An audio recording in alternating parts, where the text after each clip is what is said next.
Hi,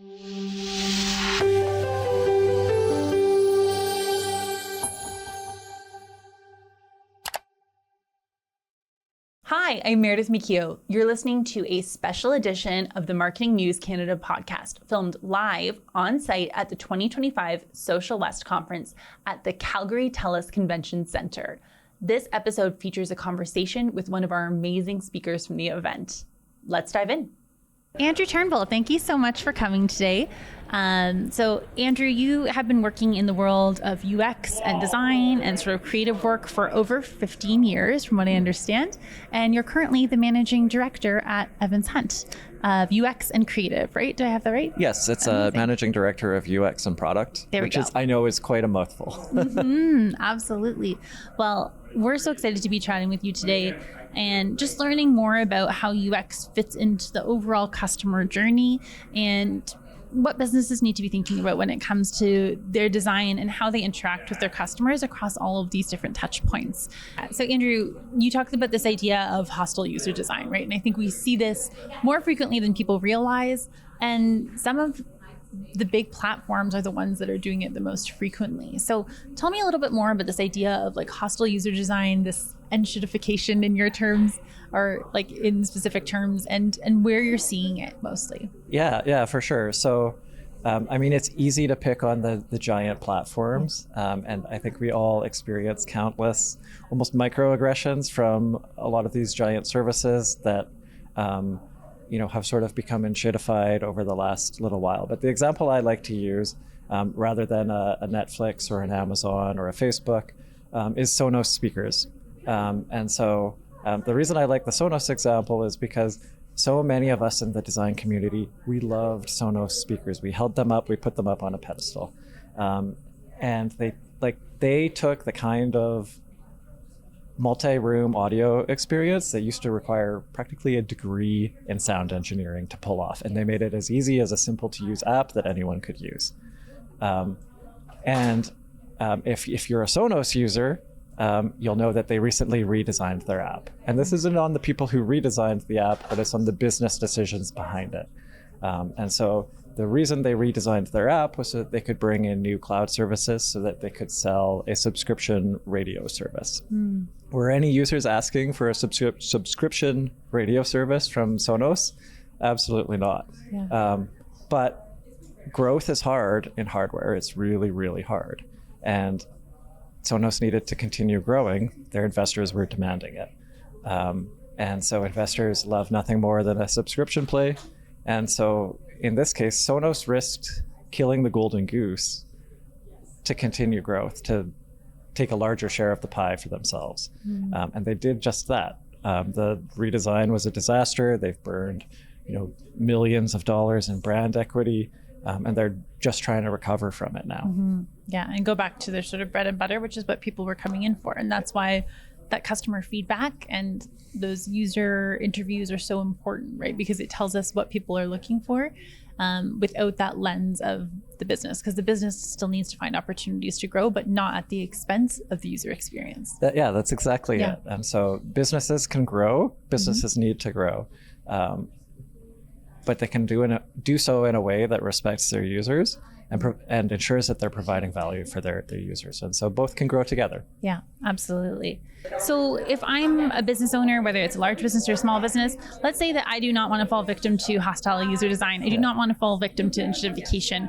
What are some of the things that I should be thinking about to make sure that I am creating the best environment for users to convert, show up, do whatever they want to do? Yeah. So the great thing about enshittification in some ways is that as a small business owner, small business platforms are not enshittified, right? Enshittification is something that happens with these large technology platforms because they are so big and they have so much power.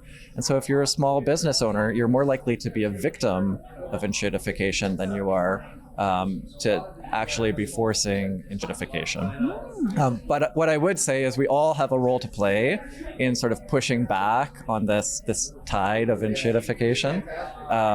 And that can be small little things, hiring people who care about the user. You don't have to be a UX designer to care about making decisions that are good for your customer. It also could be things like making friends and allies, so that we can push back on this together. One of my hopes with this talk and the discussion over the next couple days is just putting a name to something helps us to understand it and helps us to recognize it when we see it, so we can address it. Enshittification is this great new word that all of us can add to our vocabulary, and we can make smarter decisions based on it. I love that. And if folks are wanting to, I know, you have 15 years of UX expertise, so we'll never be able to fit all of that in today. But what are some general principles that you recommend when you meet a business owner, when you meet someone who says, I want to attract more customers, I want to make the experience better for my customers? What are kind of the top 3 things that you would recommend to them? So the company I work with, Evans Hunt, we do a lot of digital marketing work, and we work with a lot of names in Calgary that people would recognize. But we also have experience with these, with a lot of large international US brands. And so we kind of see how UX is playing out across this broad field with the companies that are both big and small. Our engagements, they always start with understanding the client, understanding what their business goals are, what their challenges are. But we also make sure that we're bringing the voice of the customer. And so that's, in some ways, that is our role, is to, when you're within an organization, you're steeped in that culture. Everything is about the business. You're surrounded by it day in and day out. And so we can bring that voice of the customer. We can talk to users. We can get outside of the company walls and bring a new perspective, to make sure that we're making decisions that are good for the company, of course, because they're hiring us, but also good for their users. And it turns out that in many cases, if you make decisions that are good for users, it's also good business. I love that. Yeah, because sometimes you experience that real tension, right, between the user and the customer, or the client and so I can completely see how that benefits everybody, is when you do things right by the ultimate customer, the business benefits. Yeah, and that tension, it breeds better work. Yes. So it's not a question of one or the other. It's not a question of the business or the customer and those needs, fighting each other. It's finding a solution that works better for both and raises the bar for both. So the business can achieve its goals, and the customer can benefit from their services as well. Yeah, and not needing to shy away from that conflict or that tension, because like you said, it actually ends up bringing more creative solutions to light, which is amazing. You would work with a lot of different executives across businesses, and I know that sort of having influence, especially over people who don't necessarily understand your field, can be really challenging, right? Because, occasionally you'll get executives who are like longtime UX designers, but generally they tend to be a little bit more broad in their knowledge base. So what are some tips that you have for folks, whether it's UX or kind of any other area of specialty, to communicate value to folks who may be not as technical as them? Yeah. Clients are generally not coming from a UX design background, and that's okay. That's why they hire us. That's why they hire a team of smart professionals who it's our job to understand the craft of design, the best processes for user experience research, product management, all of those kinds of things. And so, I would say that some of our role is educating, but we're not going in there to preach. We're going in there to sort of share what we know and to solve a problem together. And when you think about sort of what tends to resonate with people who are non-technical, what are some of the things that you can do to sort of bring them into that fold, so that, again, it feels more like education and less like you're sort of pushing a concept on them? Yeah, I would say there's sort of 2 things. The first is speaking the language of the business. So if you're speaking with an executive, understanding what their goals are, it's probably something associated with profit or growth. And that's not a bad thing, right? That companies need that growth in order to thrive and to do well by their customers and by their employees. But we can also bring that voice of the customer. And so, I've seen it countless times where you You go out and you do some research and you talk to customers, and you can bring back those exact quotes or even videos of customers interacting with the organization's products. And you can feel their pain points through the video. You can actually, you can see it and you can feel for them, right? And that empathy, it goes a really long way. It can be really eye-opening for organizations and really be a driver to build something better. Yeah, that's so, because it's rare that, if you're working at a corporate office, you get to interact with the customer all day, every day. So that ability to really see it and understand it can go a long way. Yeah, and then I guess I will add another, a third thing that really helps with pushing for change in an organization is being able to take something abstract and make it real. And so as designers, we have a great tool set of taking things that are abstract, turning it into a mock-up, turning it into a prototype, turning it into something that you can click with and interact with and go through the steps of a flow. And it feels so real that you think it's actually coded, but it's just a couple screens stitched together. And I am always blown away by the power of a prototype to make something real and to help drive change. Yeah, that visual, I think a lot of people need to see it to understand it. Yeah. And that's not true for everything, but when it comes to site design and, again, bringing things together, I think the before and after can be really compelling. Before and after is compelling in a lot of different marketing strategies, but especially when it comes to the website or the page that they're used to seeing versus what the team can create and how it can be different and what makes one better than the other. So yes, and I think also being inspired by what's possible, and being able to see that, even though it's not, it might take months or even years to build the whole thing, but we can build a prototype in a couple of weeks or a month that looks and feels real, that gives us a glimpse of the future. Absolutely. You've also talked about this idea, when we talk about being forward looking, right? UX is something that's, I think all industries are experiencing this, but UX is really changing. And I know that you and the team at Evans Hunt are looking at, how can we evolve? How can we kind of continue to up level not only, the business itself, but the clients that you're working with and the work that they are doing. So tell me a little bit more about how you see the future of UX. Yeah, absolutely. Evans Hunt has its roots in digital marketing. And so we started out building large corporate websites for clients here in Calgary. But we've been at this game for a long time. And I think in Calgary, we have a bit of a reputation of being the fun website people. But what people don't know is that those fun website people, they've leveled up.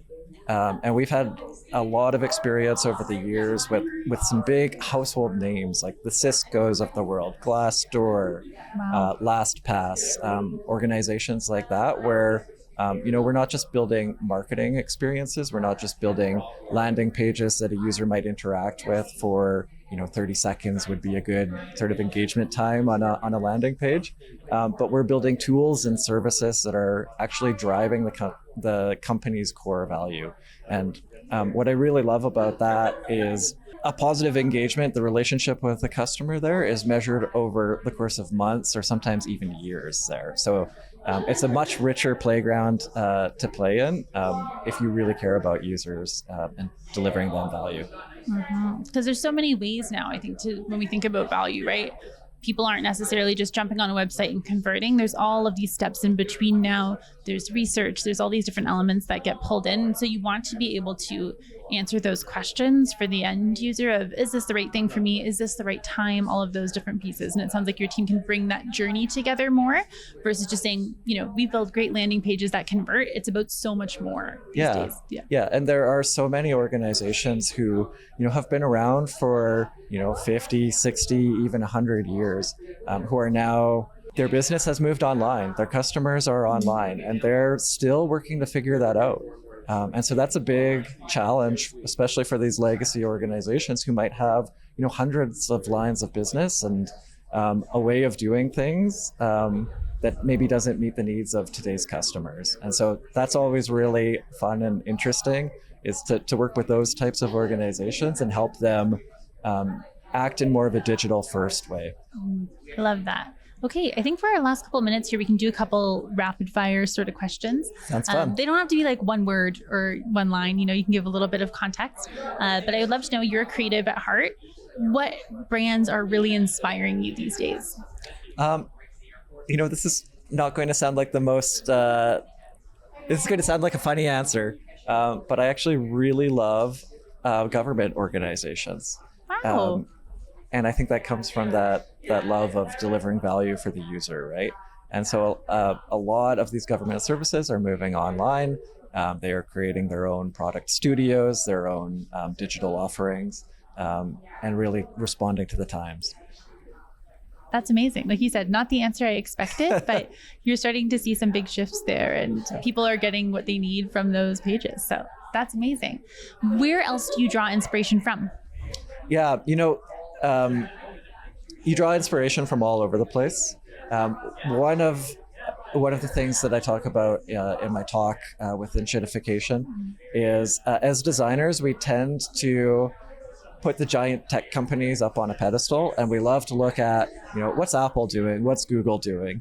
I like to look at smaller companies. I like to look at companies who actually care about their users, and look for inspiration there. I find that that's a more rich playground when you're looking for inspiration. And there are countless examples of that. You just have to dig a little bit harder. Mm-hmm. And look into that a little bit more. I love it. And you're a longtime Calgarian, or you've lived here for a long time. Were you born in Calgary? No, I was born in small town Manitoba. Okay. But I have been in Calgary for the last 20 years or so. So I've grown up here. I went to school here. I love this city. It is an amazing place with an amazing energy. Agreed. And our proximity to the mountains and Banff and the outdoors is, we have an amazing backyard that we are just so blessed. We are so blessed. I love that. So if you were to give advice, we know that Banff is one of the #1 tourist destinations in the world. Oftentimes people fly through Calgary. If you were to tell them, stop by these 3 things, this is the Canadian News Marketing Podcast after all, where would you want them stopping? What are 3 of your favorites in Banff or Calgary? Okay, yeah, that's a tough one. Yeah. Just because there are so many options. There's so many. Yeah. But what I think what I would say first is, stopping in Calgary, check out the River Pathway Network, check out the Peace Bridge, the things that are happening in the East Village, the downtown library. I would encourage people to spend a little bit of time in Calgary. And then, of course, you have to get out to the mountains, right? Of course. And so, you really can't go wrong in Banff. So just being there and being present and taking it all in would be my recommendation for Banff. I also really love Southern Alberta. And I think that Southern Alberta is a little bit of a gem that hasn't quite been discovered. So I would encourage people to maybe spend some time exploring down there as well. Yeah, getting outside of sort of like the key destinations, because any guidebook can tell you about what to do in Banff, but I love that, exploring a little bit more, bringing it down south. Yeah, checking absolutely. out some spots there. I love it. Well, Andrew Turnbull, thank you so much for being on today. We really appreciate you being here. Thanks for having me. Yes, absolutely. Thanks for listening to Marketing News Canada. For more episodes and other great stories from Canadian marketers, visit marketingnewscanada.com. Thanks to our producers at Social Next Events and our editors at Social Launch Labs.